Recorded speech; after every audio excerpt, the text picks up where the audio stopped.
Hello everybody, my name is Chad Combs. I'm the chef owner here at the Putnam Room, and today we're going to be talking about some wine pairings. We're going to help you with the adventures in life learning. So what we're going to start with are some of the basics. Rule number one, when drinking wine of any kind, food, not food, whatever it is, you drink what you like, okay? You're paying for it. Some people are more adventurous than others. Some people just like what they like. So whatever you do, you make sure that you like what you drink. If you have that adventurous mindset, then you like being adventurous, and so you will try other wines. You don't have to have wine with food, and you don't have to have food with wine. And if you do like wine and you don't know a lot about it, this will help in the process as you're, dining in a restaurant, or you're thinking about what you're having for dinner. You're at the liquor store, the wine store, and you're trying to pick something out. It can be, a lot of people think this is very, very complex, and the science behind it can be. But as a consumer, as somebody that's wanting to learn, you don't necessarily have to know it all. Starting with these things will make it a little more palatable as far as when you're eating and drinking. It'll also make it a little more fun as you begin to learn more things about the wines and about the food and why things happen. So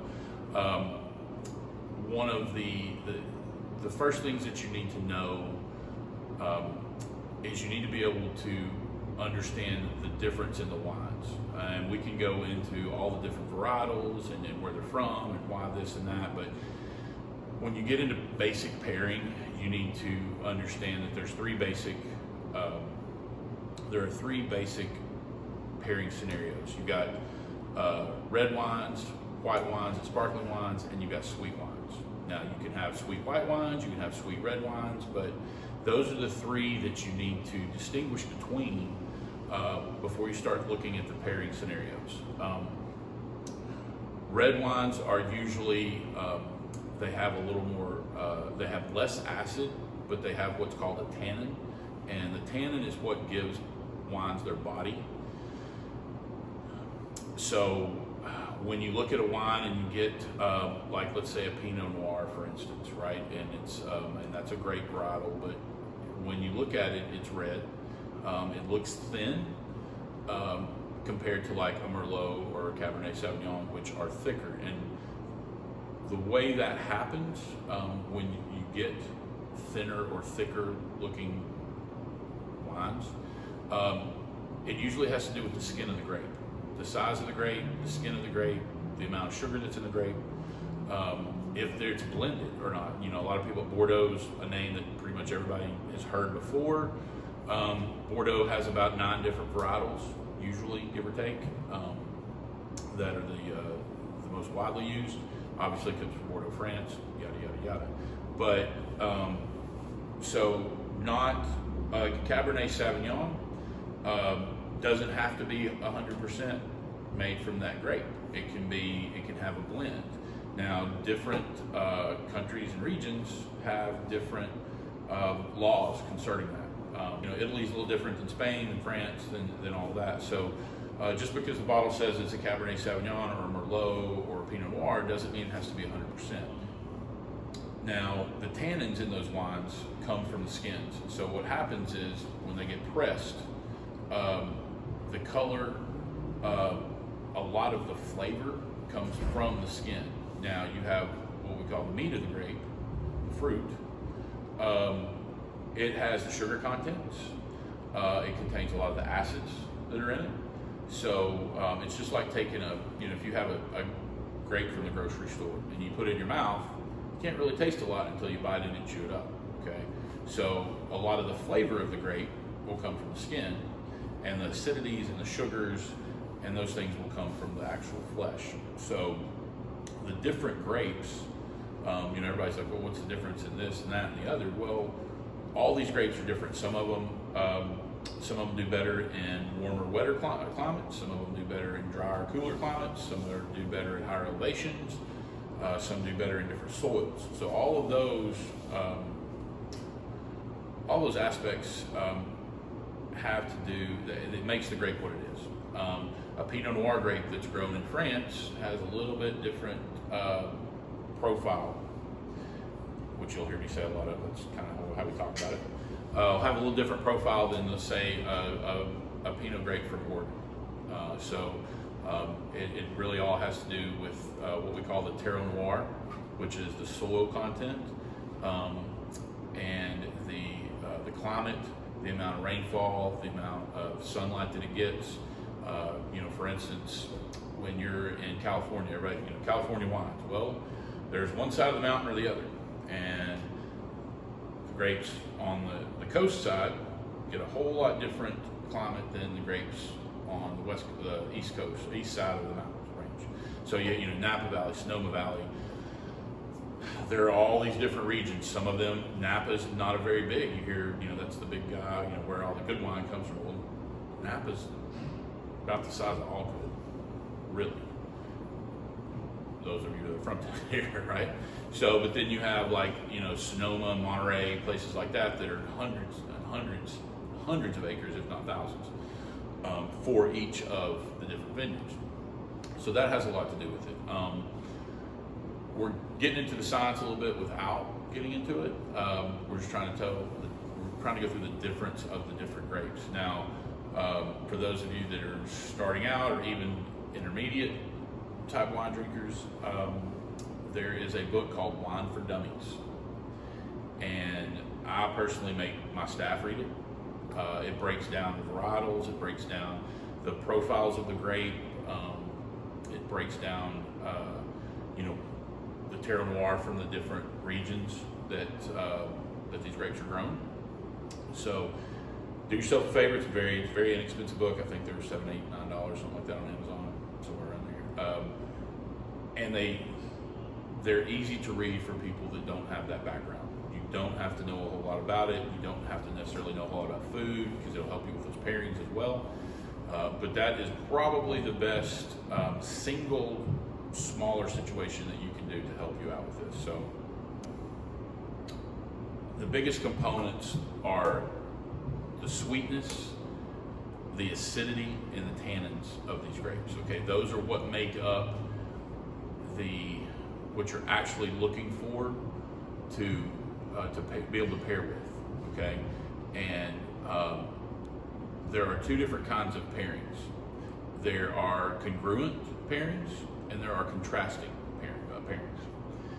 The congruent pairings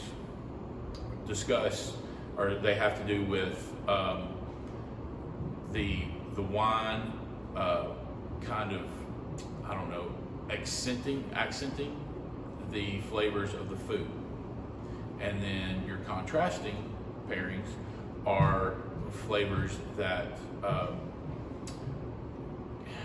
I like to say cut through. So for instance, let's say if you wanted a congruent pairing with macaroni and cheese, okay? So the two biggest flavor profiles in the two dominant flavor profiles, and we'll get back to those in just a second, but the two dominant in mac and cheese is fat and salt, okay? You've got the saltiness of the cheese, you've got the fat of the dairy, you've got all the creamy, whatever, cheese, the dairy, the butter, everything's going in your mac and cheese. Those are the two dominant flavor profiles. So when you're contrasting that, you might want a white wine that is acidic, that has a lesser sweetness, but it's more acidic. Let's say like a Sauvignon Blanc, of course, right? That's real acidic, has a lot of the green fruit type flavors. If you want a congruent pairing with that, you get a fully oaked Chardonnay. Fully oaked meaning that it wasn't held in stainless barrels. It was bottled or straight into oak barrels in the bottle. So that has it's a very rich, full body. It is acidic because it's a white wine, but it's not as acidic as a Sauvignon Blanc. And what makes that acidity difference, realistically, is a Sauvignon Blanc grape and a Chardonnay grape look similar, but they're grown in completely different climates. They're mainly Sauvignon Blanc grape, for instance, does well in a really dry, rocky climate. Okay, they pick up the Terroir Noir, the flavors from, a really kind of a minerally soil. They don't, because the soil is a little more rocky, a little more minerally. There's not a lot of rich soil, like dark brown, decomposing leaves and grasses and things like that. What we consider here where we live, we have that kind of soil. It's really good for tomatoes and vegetables and things like that. There again, if you notice, you get a tomato out of your backyard or your aunt or uncle's garden, it tastes a whole different ballgame than what you get from Kroger's.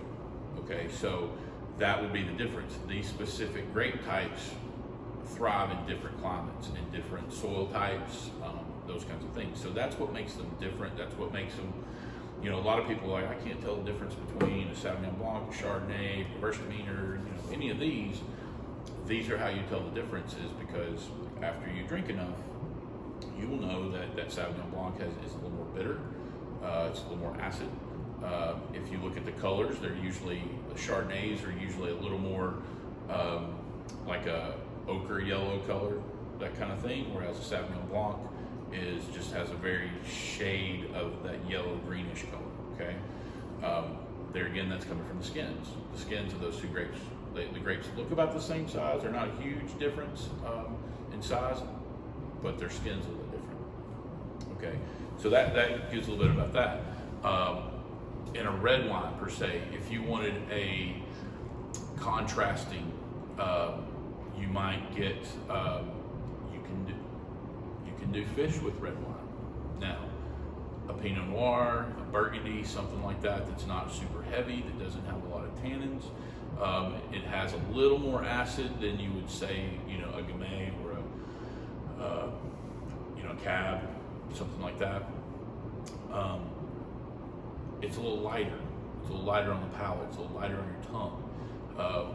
The term we use a lot in the business is like a big jammy cab. Okay, and that's because Cabernet grapes have a lot of sugar. They have really thick skins. So when they're pressed, you get this really deep, rich, plumish, oxbloodish color happening. And there's a whole lot of flavor, okay? A Pinot Noir grape, there's a lot of flavor, but it's not, you don't pick out as many different flavors. It's a thinner skinned grape.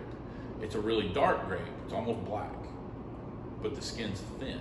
So you don't pull as much of that into the wine, whereas on a Cabernet grape, it's not as dark as a Pinot grape, the skin isn't, but the skin's a whole lot thicker. So you're trying to press, when the grapes get pressed, you're trying to press all of the juice. You want to get as much out of that skin as you can, because that's where the flavor, that's where all the profiles are coming from, for the most part. So the grapes with the thicker skin, they're gonna have more tannins. They're gonna have a little more complex flavor because there's more of it. And as these different tannins and whatnot ferment over time, when they're held, stored, that's where the different complexities come from. That's where when you taste this, you can taste 5, 6, 7 different things, as opposed to, a grape that's got a little thinner skin, that it's got a specific profile to it, but you can't pick out all these different flavors because there's just not as much of it there. So that's a little basis on the skins, on how that works. When we pair food here with wine, you're not going to get it 100%. You don't. We try, and there's times that I beat myself up over 3 or 4 days to try to get something paired right.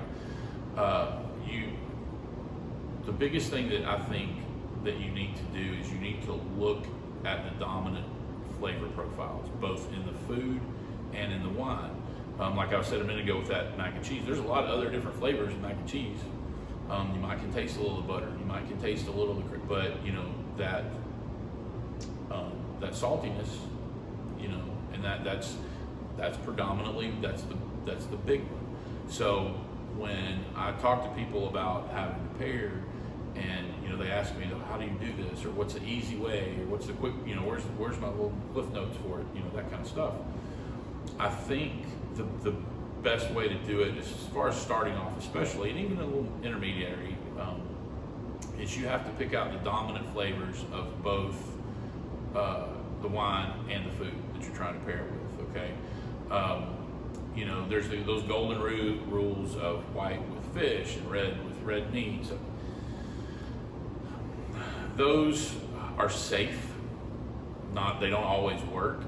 I try to put red wine with fish every chance I can get, just so that I can show people it can be done. Sometimes you just can't really do it.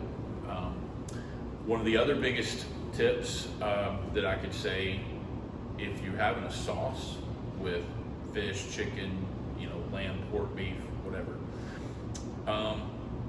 pair your wine with the sauce, because that, when you put a sauce on something, on food, when we do this as chefs in the restaurant business, that's the flavor, that's the kicker, okay?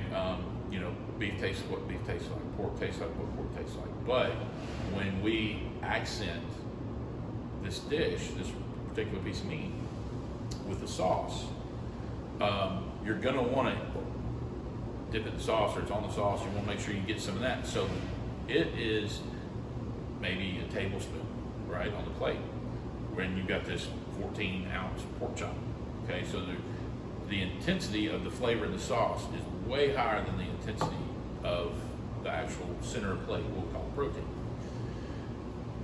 So when we talk about pairing with the intensities, in that particular instance, you would want to pair what you're drinking with the sauce, not with the pork chop, because that's the largest intense flavor on the plate. A lot of people don't really get that. Oh, I'll get this red wine with the steak, but then they put an poivre sauce on it. Well, poivre sauce is basically shallots, garlic, green peppercorns, red wine, and some dip. It's very spicy. It's very open you up. Whereas the steak by itself is not. So if you get a red wine that doesn't either congruently or contrastingly pair with that sauce, you're kind of just in limbo a little bit. You haven't really accomplished anything. The only thing you've accomplished is knowing what not to do from this point forward. So, like I said, the congruent contrasting, white wines tend to be more contrasting just because their acidity level, whereas red wines can consistently usually are more congruent. And what I mean by that is when you have a steak, say a beef, and it's got that really irony taste in the blood. I mean, it's what it is.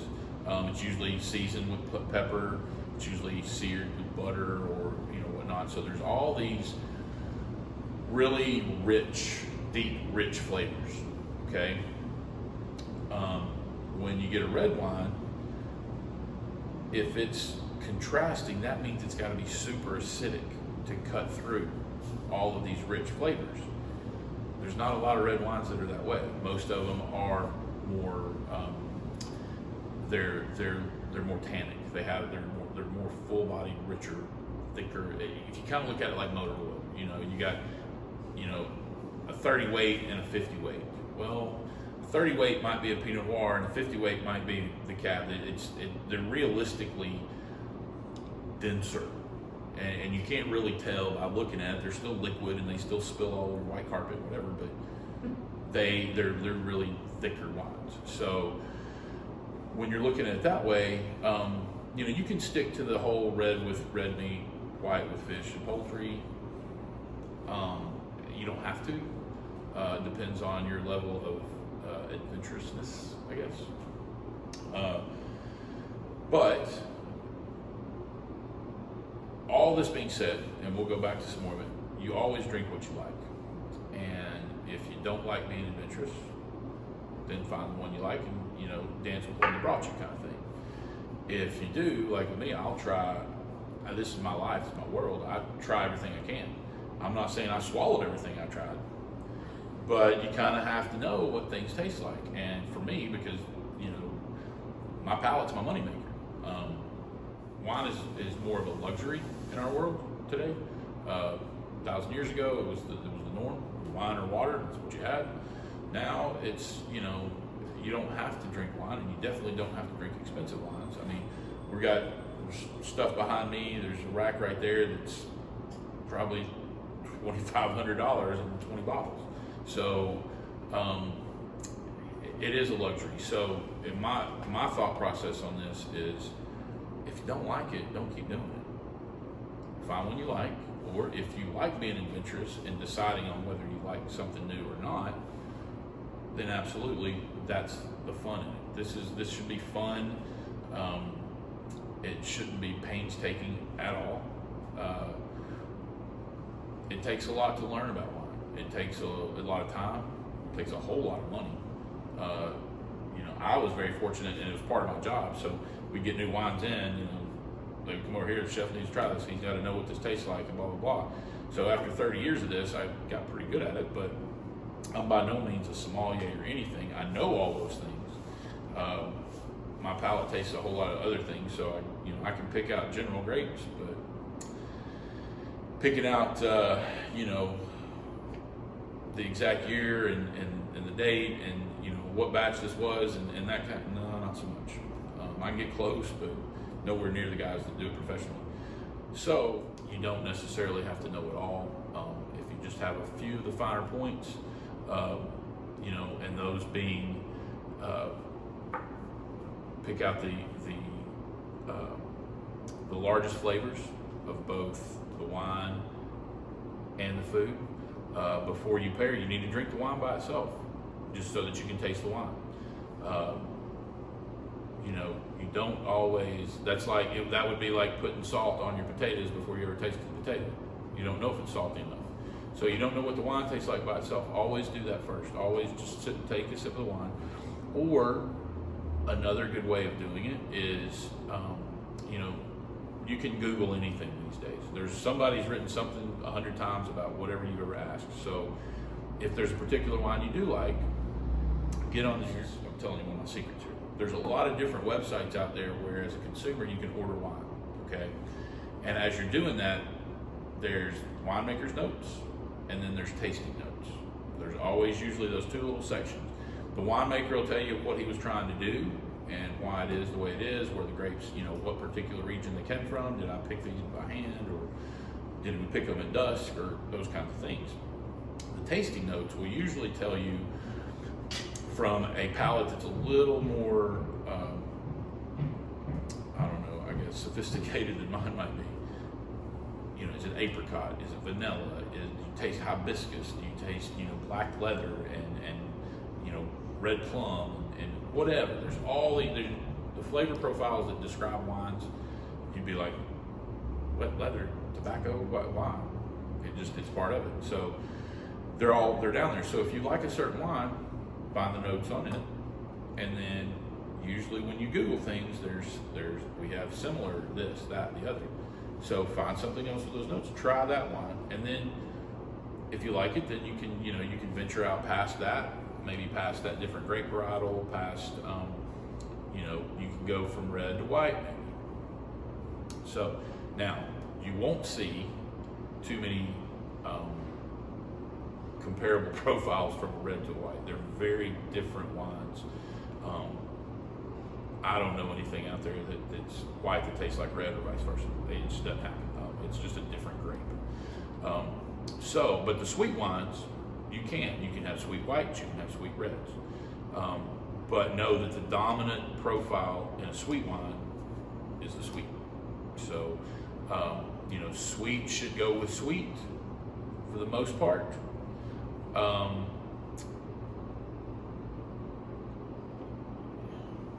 to think of the best way to put this.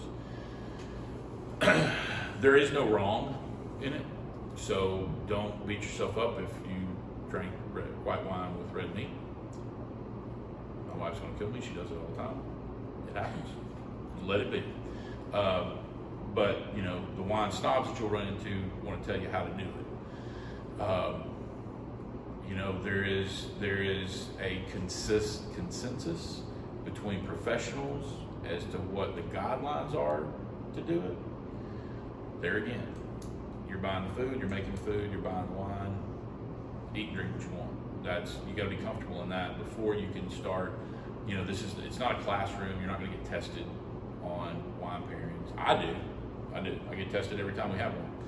But that was my choice. As a consumer, you need to be very comfortable in the decisions you make and think about it. If you like it, you like it. You know, nobody else is eating it. You don't have to worry if your neighbor likes it, or you might need to worry if your significant other likes it, because you might have to change up your menu a little bit. But it's all on you, you know, and you gotta, for me to enjoy something, that's what it is. It's my perspective. It's my judgment. It's what I like. And hopefully, you know, your people around your friends maybe have the same mindset that you do. That's why, you know, birds of a feather flock together kind of thing. So you have more in common. But make it fun. You know, you shouldn't be at home or in the grocery store or in the wine shop sweating over, am I doing this right or not? The worst thing that can happen is you decide what not to do. And you're not going to get ridiculed. You're not going to get thrown out of the wine store for buying the wrong thing, or the grocery store for picking the wrong thing. I mean, you don't have the wine pairing police running around you. But, you know, it's a lot of fun. It can be, you can take it as far as you want. I mean, you get to sommelier stage in your knowledge, and you can pick out, you know, if that wine particularly had a bad drought that year. I mean, we can get to that point where you can taste that in the wine. Now, do you need to no, you don't need to be able to taste that, not yet. You need to figure out what complements things and what don't. The other thing, one of the other tips that I can suggest is, if you do get a bottle, a lot of times there are some notes on the label, on the back of the label. If not, you can Google that wine, you know, like Siri, take a picture, find this for me kind of thing, and get those tasting notes. And when you know what you are supposed to taste, then it helps. You know, I would suggest in the pairing world first, if you're out and you're doing this, the congruent pairing it's a lot easier, a lot more manageable than the contrasting. The contrasting has to be almost a little more precise to get it right, just because you're going opposites. Whereas the congruent is sweet to sweet, you know, salty to salty, things like that. Whereas when you're doing a contrasting, you're trying to say, okay, I need this acid to cut through this butter or this dairy or this creamy, you know, or I need this much salt to offset this much sugar. That gets a little more complicated. It can get,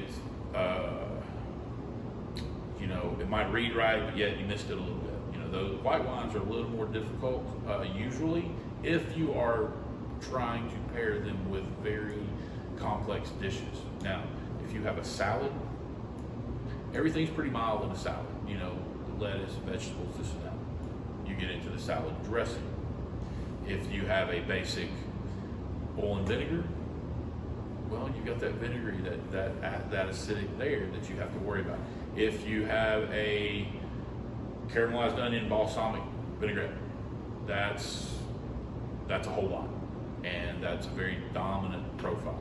So then that white wine gets a little bit more complicated as to do that. So I would always suggest, if you're trying the pairing world, if you're not, you're kind of new to it, or you haven't really done it much, do the congruent. Look at your labels, look at your tasting notes if you can get to them. The labels will usually tell you a little bit. The tasting notes and the winemaker notes usually tell you a lot more.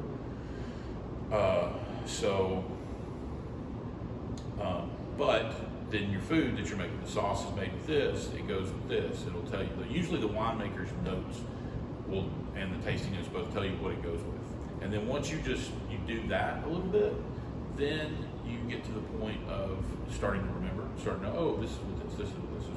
And then you can just start branching off and doing, taking different routes, different avenues, tasting different wines. You're not going to be able to just pick it up and go.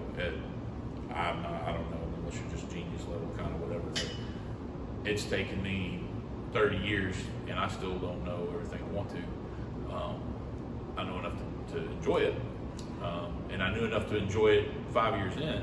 It still takes a little time. So don't, if you're getting into this, don't be, don't get disillusioned or get distracted or any of those kinds of things. Just do it as you want and make it fun, because as we all know, if it's not fun, we don't do it anymore. And if you don't like this bottle of wine with what you're eating, cork it, try it with something else. Don't waste it. That's a lot of people. I can't drink anymore. This just doesn't go with it. Well, that's fine. Put a cork in it. It'll stay for a day or two. Try it with something else tomorrow, or the next day. Don't ever waste wine. Let's not ever think about that. But it can be really good. And I a lot of times, you take a sip of the wine, take a taste of your food, and then try them together. And that's where you can realize the difference in, there's kinds of wines that we like to say this is just drinking wine, where if I just come home and want a glass or two, relax, I'll drink this.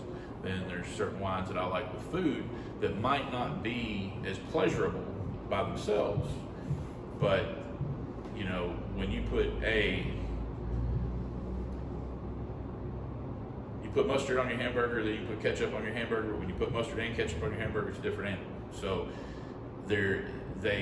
that's where the pairing comes in. That's the whole idea behind it, is if you pair them right, putting them together is better. What's the best way to put that? The whole is better than the two parts. So when you put them together, it makes a much more elegant, palatable dish than if you're just drinking wine or you're just eating food. And that's the whole idea behind pairing. That's why you do it. It's not that you can't drink this with this. If I'm thirsty and I'm hungry, and there's one bottle of wine and there's one plate of food, I'm going to eat them both, drink and eat them both. But if I have the option, hey, I love this food. Let me find something that makes it a little bit better. Or I love this wine. What can I eat with that to make it a little bit better, or make it a little different, or change it up a little bit? The whole idea of being adventurous is change and finding what you like and don't like. Looking to see what's out there, and the wines are out there, the food's out there, but during this process, you might find a whole new little thing in this wine with this food. And people's palates are different. Like I said, you've got experts that tell you what it's supposed to be, and that's all based on science. You have people out there that, if they eat cilantro, it tastes like soap to them. There's a percentage of people that have a certain gene that makes them taste soap when they eat cilantro. Well, there's a whole lot of genes out there, and there's a whole lot in wine. So there's some people that just tannin in wine throws them off, or if it's a drier wine, less sugars in it throws them off, and they just don't like it. So play, enjoy, try. That's what I try to tell people. It can be a wonderful thing when you get that right mix. It's great. But the right wine and the right food together, it's a whole different experience. So the one on the left is? The one on the left is a Pinot Noir, and the one on the right that I just tilted is a Zinfandel. And a lot of people know Zinfandel by white Zinfandel. Well, white Zinfandel is pink. Okay. It's made by the skins are removed before it's smashed. So there's still a little of the red in the meat of the grape, but that's the difference. Like a Zinfandel grape, this is the wine that it produces. White Zinfandel is that grape with the skin removed before the juice is pressed. Oh, that's fascinating. So that's why it has just that pink issue. That's how you get rosés. Like rosé grapes or rosé wines all started out being they're red grapes. There's not a pink grape out there. I mean, there's some GMO thing, there's whatever's happening, but as far as wine grapes.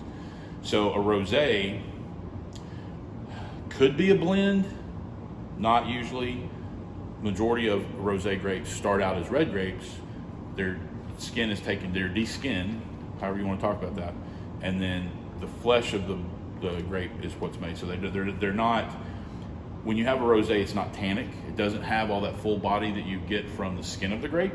You just have that really sweet flavor that the flesh of the grape produces, and that little bit of hue that from what's. So the color of the grape, if you look at a red grape, you see like little veins, kind of like in where there's different color going. That's where that pink comes from, because the flesh has still got a little color, but it's not that deep red like what that would be. Okay. So now. And tell me about these. Okay, so here we have, and these are, I don't even have to put the paper up. These are way too distinct colors. This is a fully oaked Chardonnay. Okay, so we're talking. You see the color difference. This is a Sauvignon Blanc coming right out of Northern California. This is a Chardonnay coming out the Central Coast of California. So green grapes, very similar in size, very similar climate to some degree, but the color difference is, and this all comes from the skin. Now, there is a little bit of color that will come from an oak barrel, very little, but not enough to be this different. The oak, the longer it's in the oak, it will, perfect example, bourbons, okay? All bourbon go into the barrels and they're clear. So that's where they get their color, the char, when you char the inside of barrels, or you do use used barrels or whatever it is. So years and years of being in a barrel will get that color. Now, very little white wines these days, a lot of, especially your Sauvignon Blancs and your Pinot Gris, Pinot Grigios, those things, a lot of them have what's called malolactic process, which they go into stainless barrels, and they're fermented in stainless barrels. But that malolactic process pulls some of the acidity out, so that they're not just like orange juice kind of acid, sort of. So it pulls some of that out. Now, we had a couple of good questions a second ago. What to drink with what? What should you start with? A lot of people like being told a lot of information. A lot of people like being told where to start. So a wine like this, the Sauvignon Blanc, this is very acidic compared to this wine. They're both white wines. They're both very light in the wine world. This obviously is much lighter than this. So this wine is going to do things like, this would be, this one, let me start with this. Like if you did a salmon with a butter sauce, very, very basic, right? Mm-hmm. This would be a congruent pairing with the salmon because it has a buttery, richer flavor than this one. The color, the density, the fact that it's been an oak, the fact that it's a different grape. Okay, so this is going to be very congruent, and it's going to kind of help. It's going to have a lot of the same flavors that are in the salmon and the same, the fats, the acidities, those things, okay? The Sauvignon Blanc is going to be a very contrasting pairing because this has way more acid than anything that's going to be in that salmon and butter sauce, okay? So it's going to basically cut through it.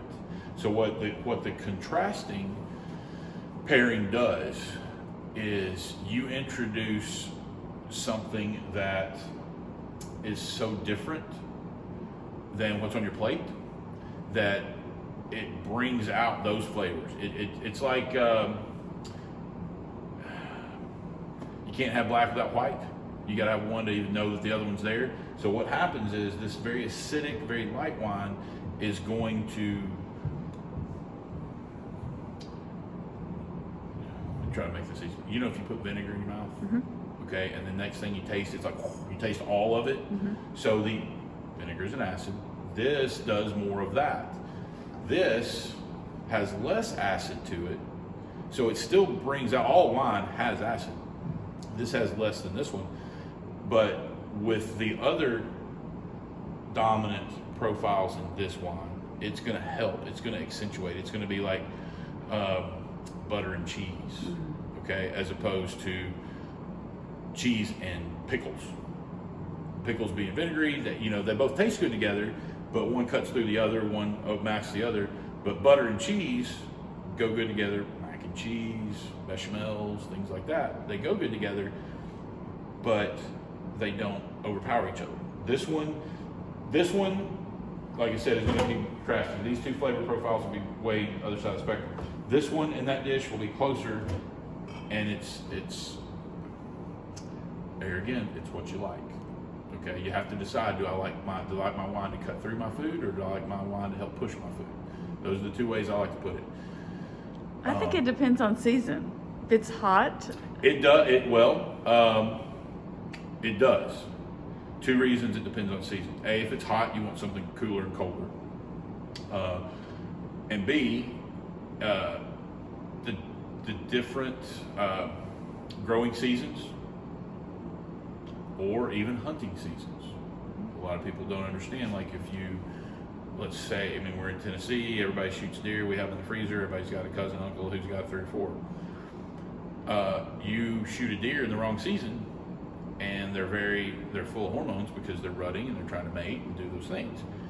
That deer ain't gonna taste real good. You shoot a deer out of rut or out of season or out of their season in hunting season, it tastes completely different.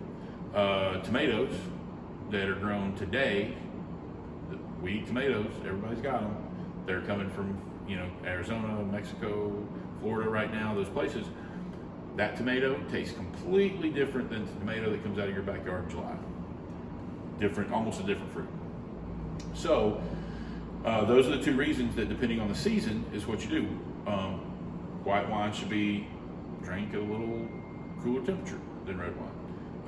Most people think room temp on red wines, refrigerator temp on white wines. Not necessarily the case. Red wine should be drank, my perspective, somewhere between 58, 62. That's where they should be drank. Most of us drink them at room temp, which is usually around 68 to 70. White wines should be drank at 52 to 56 degrees. Most people drink them at 30 something, So so we're not really getting the full science behind those anyway. For the most part, you can do that at home. If you've got your own little wine chiller. A lot of them have dual zones where you can do that and drink them properly. Now, does it make that much difference? Yes and no. If we start talking about very expensive wines that are very complex, that have been aged for years and years and years, yes, it's going to make a difference. You're talking about an $8.99 bottle at the liquor store? Not really, not a whole lot of difference. Now, let's talk about what's the difference between a $10 bottle and a $100 bottle, okay? A lot of it's supply and demand. Let's get into the demand. People like certain wines. They like certain profiles in certain wines. So that increases the demand. Well, the production of those wines, usually that goes hand in hand. There's a specific area or region or plot of land that grows these grapes that are made for these wines, okay? So you can only make so much of it. And sometimes it's better, sometimes it's not. Most of the people that are making wines that have been doing this for a long time, if they find that perfect little plot of land that's making these perfect little grapes, they're going to make sure they make this perfect little wine. And so we can look at, we'll show right here, we can look at how some of that works. Let's just say, okay, let me find, where's that nickel at? Oh, it's in here somewhere. Give me a second. I'll hunt him down. Okay, so this is nickel and nickel. Perfect example. CC Ranch, 2017, Napa Valley, Rutherford County. This is, I think we sell this one in here for about $240. Not cheap, okay? Now, this wine right here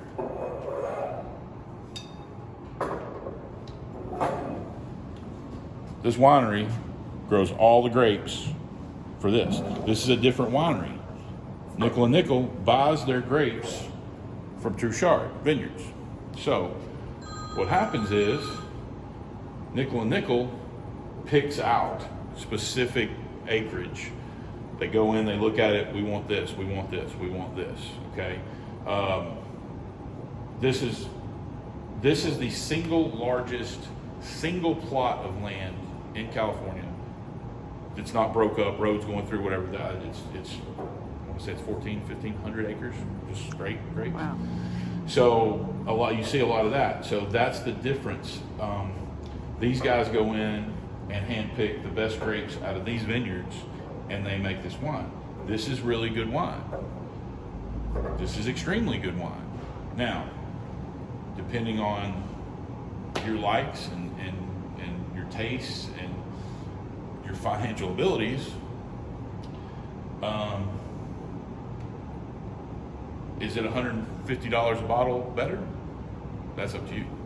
That has to do with you and yours.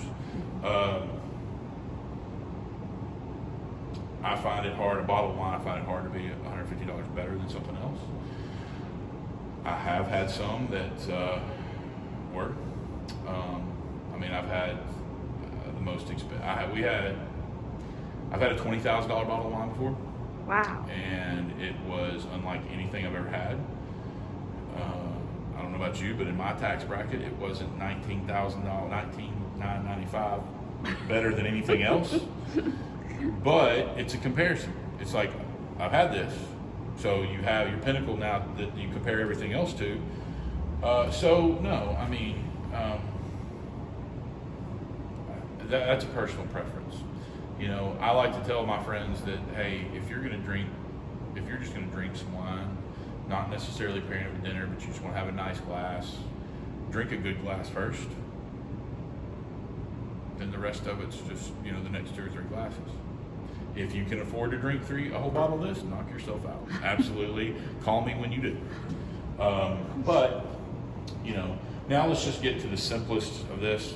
You guys have waited through all this video. You just pretty much want to be told what you can eat with what. I will show you a perfect little example of some of my notes that I took that will help you out via the internet. So, and you can look this up.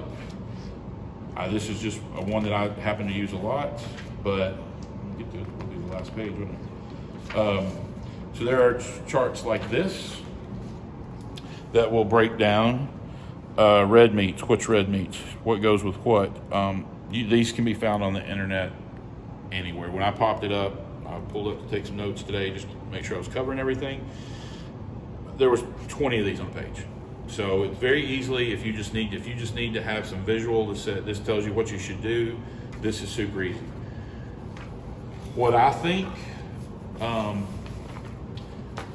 red meat, and we're not talking about pork, it's the other white meat. Gamey meat, you know, beef, elk, buffalo, venison, all of those things, depending on how gamey, like if you want, you know, venison being kind of gamey, elk, yeah, bison, not so much, it tastes more like, you know, like beef. And generally speaking, just about any red wine will go. Cabs are predominantly the most paired with those. If you like a lot of black pepper on your red meat, then you might look into something like a Malbec, which is they're grown all over, but they predominantly, those grapes, that juice is made South America. It's really spicy. It grows on the hills where, you know, the coffee and tobacco and things are grown, so it has this kind of spice to it. Merlots, if you're not you don't like the sweet in red wines at all, and when I say sweet, we're not talking like Coca-Cola sweet. We're talking like a touch more sugar than the other. Merlots don't have necessarily as much sugar, and they're a little drier. There's a little less sugar in the grape itself. So if you're not looking for the sweet, Merlots are good with red meats. And then if you're just looking for the complexity of everything, if you want to taste, if you're a little more intermediate into this, you get a Bordeaux style, you know, and that doesn't mean you have to go spend $1,000 on a bottle of wine from France. California produces quite a few Bordeaux styles of wine. They're not inexpensive. They're pricey, even they're not thousands of dollars, but they're still, you know, you're looking at Canis. This is a Cabernet Sauvignon. Okay, that's not a Bordeaux style. It has a few Bordeaux's in it, but not so much. Now, if we want to get into this, oh, sorry, wrong one. This. So right here, you're looking at, this is Opus 1, okay. It is made Robert Mondavi and Baron Philip de Rothschild. So Mondavi, you know that name, huge. We got a couple other bottles. Rothschild is one of the big four Bordeaux wineries in France. These guys collaborated. This is what they come up with. You can see on here that it just says a Napa Valley red wine right here. Okay, it doesn't say the varietals. Okay, the varietals, we'll break it down in the back. This is a Bordeaux. This is an American Bordeaux. It can't be called a Bordeaux, just like Champagne can't be called Champagne unless it's from Champagne, France. Bordeaux's can't be called Bordeaux's unless they're from Bordeaux, France. Bordeaux style. Okay. Okay. So this bottle in the liquor stores, $300. We sell it for $612 in here. It's cheaper than the $6,000-7,000 that you can get in. Rothschild has some bottles out there that are ridiculous. Anyway, you don't need to go do this unless you just want to, and your kids' education's already paid for. But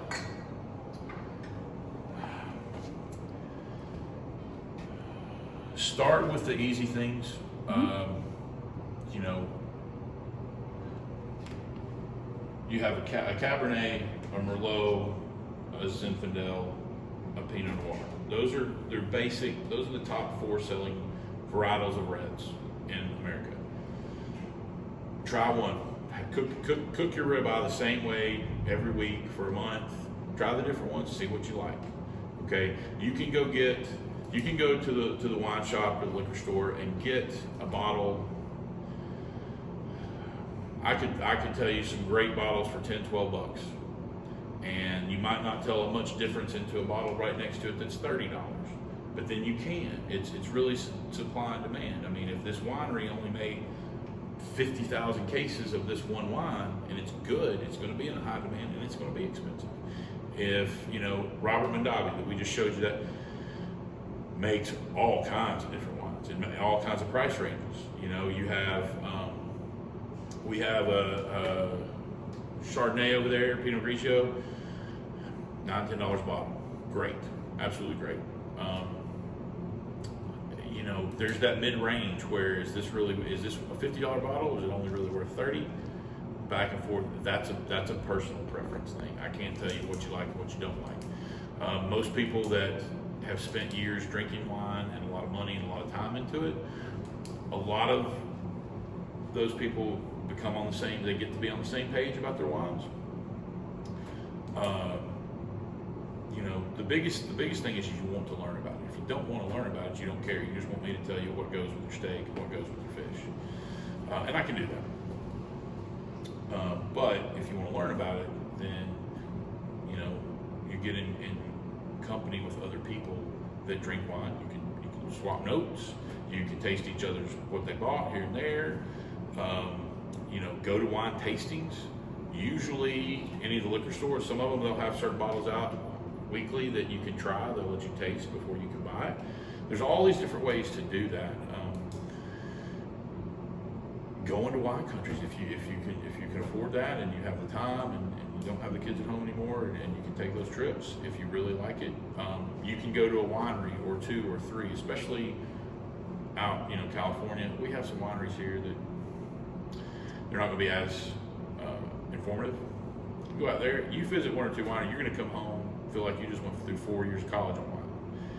they help out. I mean, I can only teach you so much in 30 minutes, but if you're not on that list and you want to, you can email us at info@blueroostercanteen.com, which is our other part of the business. And then we will capture your email there. Just say you want to be added, we'll capture it and put you on your list. And we don't use that. We don't sell it to anybody. We don't do it for any advertising and this and that. Well, we just inform you of special events coming up. Great. We're not blasting out and clogging your email up or any of that kind of stuff. It's just for those things. But otherwise, Putnam Room on Facebook or Blue Rooster Canteen. Usually both those we will coincide and swap posts with those, let people know what we do, what we get around here. And the wine dinners that we do, if you are interested in that, when we do those, we do get up and in between each course we usually have a wine rep that will talk about the wine, and then I will usually get up and explain why it's paired well and what flavors you should be looking for and why. And so it's a little informative, as well as you get to eat some good groceries and drink some good juice. We do those once a month, and we have a Saturday night dinner that's usually 6 to 9:30, and then we also have the same dinner on Sunday starting at 4:30 until about 8ish or so, give or take, 7:38 for those. Okay. The Saturdays are usually better for the groups that have babysitters and want to come out and do date night, and then Sunday is for the people that just want a quiet dinner to be left alone. It works both ways. That way I can get both people to dinner, they don't have to be the same thing. So it's been working out pretty well for us. Yeah, especially during the pandemic, we do limit those dinners to about 35 people so that we can try to space properly and be responsible with the whole coronavirus thing. Yeah. And do as best we can. Well, thank you very much for your time. We appreciate it. No problem. Anytime. Love to help.